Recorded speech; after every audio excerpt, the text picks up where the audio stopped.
क्या आप भी अपने इन्वेस्टमेंट्स इन इंश्योरेंस डिसीजंस को डिले करते हैं? क्या आपको पता है इस डिसीजंस को डिले करने से आपका कितना नुकसान होगा? अगर आप समय पे अपना इन्वेस्टमेंट चालू करोगे, तो आप एक छोटे छोटे अमाउंट से हर महीने सिस्टमैटिकली डिसिप्लिन वे में अगर इन्वेस्ट करते हो, तो उस सेविंग की हैबिट से आप एक बड़ा कॉर्पस क्रिएट कर सकते हो। आपने सुना है ना, जैसे बूंद बूंद से सागर बनता है। उसी तरह छोटा छोटा इन्वेस्टमेंट अगर हर महीने हम डिसिप्लिन में करेंगे, तो आप बड़ा सागर क्रिएट कर सकते हो, यानी कि बड़ा कॉर्पस। लेकिन अगर आप इस इन्वेस्टमेंट के डिसीजन को डिले करते हैं, तो शायद आप वो अमाउंट अचीव ना कर पाए। क्योंकि आपको, अगर आप इस डिसीजन को डिले करते जा रहे हो, तो आपको जब रियलाइज होता है कि अरे मैं ऑलरेडी बहुत डिले हो चुका हूँ या हो चुकी हूँ, तो आपको फ्यूचर में हर महीने एक बड़ा बड़ा अमाउंट इन्वेस्ट करना पड़ेगा। शायद वो दिक्कत भी आ सकता है, क्योंकि उतना बड़ा अमाउंट होना अपने को पता भी नहीं है पॉसिबल है या नहीं है। तब जाके आप उस कॉर्पस को क्रिएट कर सकते हो, क्योंकि हमारे पास समय बहुत कम है। नेक्स्ट है पावर ऑफ कंपाउंडिंग का बेनिफिट।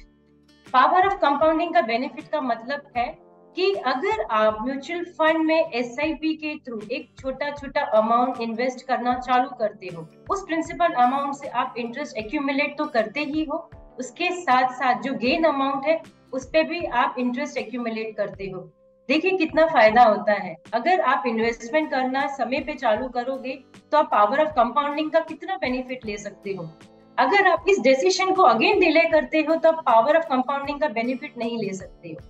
तो हम हमेशा हर व्यक्ति को एडवाइस करते हैं कि आप जब भी अपना इनकम चालू करते हो, तो इनिशियली छोटे अमाउंट से आपने इन्वेस्टमेंट करना चालू करना है।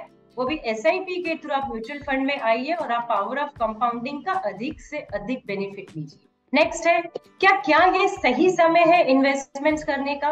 अक्सर ये लोगों के सवाल हमारे पास आते हैं। क्या मार्केट नीचे जाएगा तब जाके मैं इन्वेस्टमेंट का डिसीजन लूं? ये जो सेंटेंस होता है ना, ये सेंटेंस ऐसा है कि मार्केट नीचे गिरेगा तब मैं मेरे एडवाइजर को पूछूं, या मैं खुद सेल्फ स्टडी करूं तब जाके मैं म्यूचुअल फंड्स में जाऊं या स्टॉक्स बाय करूं।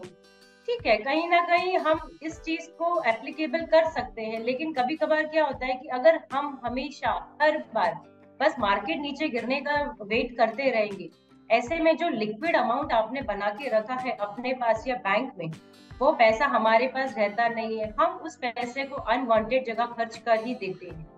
आप एक बार अपने आप को वेट करके रख सकते हैं, दो बार वेट करके रख सकते हैं, लेकिन ये बार बार शायद मुझे नहीं लगता ये हैबिट हमारे पास होगी कि मार्केट नीचे जाते तक का मैं पैसा अपने पास रखूं, तब मैं जाके इन्वेस्टमेंट करूं। तो इस डिसीजंस को आप डिले मत कीजिए। आप सोचिए जब मेरे पास पैसा आता है मुझे इन्वेस्टमेंट करना चाहिए। ये सवाल ही नहीं आना चाहिए कि कब मार्केट नीचे जाएगा कब मैं उस पैसे को इन्वेस्ट करूं या सेव करूं। नेक्स्ट है, अक्सर ये लोगों का ये तकिया कलाम है कि मैं मेरे फैमिली से डिस्कस करके will get back to you.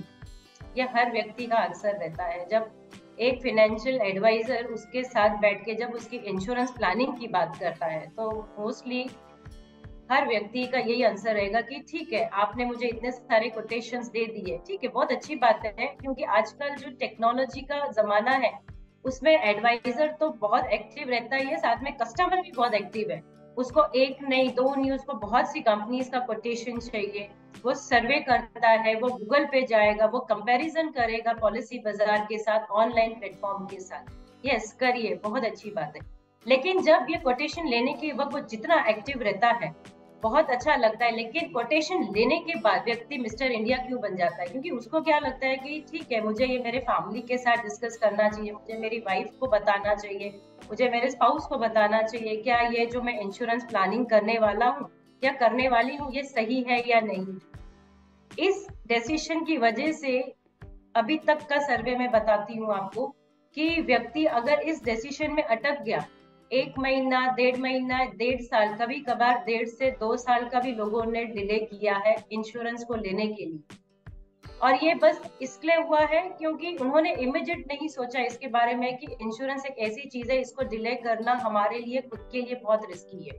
आप अपने फैमिली के साथ डिसाइड कीजिए, क्योंकि एडवाइजर खुद चाहता है कि जब आप इंश्योरेंस की प्लानिंग करते हैं या इन्वेस्टमेंट की प्लानिंग करते हैं, तो आप आपके फैमिली के साथ बैठ के ये सब डिस्कशन होना चाहिए कि उनको भी पता होना चाहिए कि आपका कितना रिस्क कवर है, आपका कितना हेल्थ इंश्योरेंस है, कितना लाइफ इंश्योरेंस है। लेकिन इसमें क्या होता है कि व्यक्ति जब इतना डिले करता है डिसीजन को, तो उसमें जब उसको रियलाइज होता है 1-1.5 साल के बाद में कि अरे मैं ऑलरेडी बहुत डिले हो चुका हूँ, तो जब वो अपने फाइनेंशियल प्लानर को या एडवाइजर को अप्रोच करता है, तो उस समय उसे एक छोटा सा झटका लगता है कि जो प्रीमियम उसे पहले बताया गया था वो प्रीमियम अभी पहले से ज्यादा है, और जितना रिस्क कवर उसने मिलने वाला था उतना उस प्रीमियम में नहीं मिलने वाला। तो ये एक लॉस ही होता है व्यक्ति का, अगर वो डिसाइड नहीं कर पाता है इंश्योरेंस को सही समय पे।